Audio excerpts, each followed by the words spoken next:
The night sky over the enchanted valley was darker than usual. The moon hid behind thick clouds, and only a few stars dared to peek through. Deep in the tall grass lived a small firefly named Lumo, the tiniest of his kind. His light was faint, a flicker barely visible. Other fireflies soared like sparks, painting the meadow with glowing trails. But Lumo?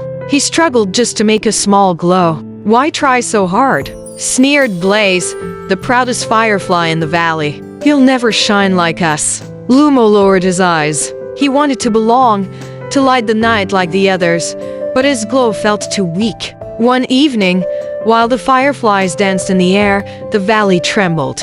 A shadow spread across the land. It was the Night Moth King, a massive creature with wings darker than coal, who thrived on swallowing light. He hissed, "When dawn rises, no firefly shall remain. I will devour every spark." Panic erupted.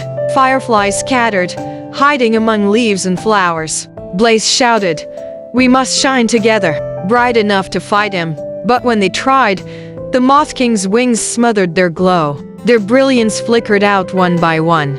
Lumo, watching from the grass, trembled. He knew his light was too small to help. But then he noticed something. While the Moth King chased the brightest fireflies, he ignored the faintest flickers. His weakness could be his strength. Heart pounding, Lumo flew silently into the forest. The trees whispered warnings, but he pressed on until he reached a crystal cave, a hidden place the elders had spoken of only in stories. Legend said the cave held shards of ancient starlight, too dim for the greedy Moth King to see, but powerful when awakened.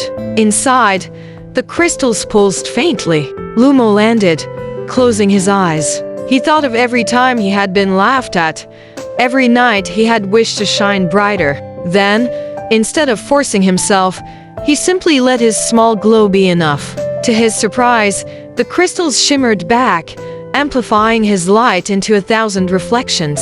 The cave blazed like a galaxy. The Night Moth King roared from the valley. Drawn by the glow, he thundered toward the cave. Blaze and the others, too weak to stop him, cried out, "Lumo, hide!" But Lumo didn't hide. He rose slowly into the center of the crystal chamber. His faint flicker bounced and multiplied across the walls until the light became blinding. For the first time, the smallest firefly was brighter than them all. The Moth King screeched, his wings cracking under the radiance. The starlight pierced him, unraveling his darkness until he vanished in a swirl of ash. Silence fell. Then, the valley lit up again, not with fear, but with thousands of glowing fireflies cheering for Lumo.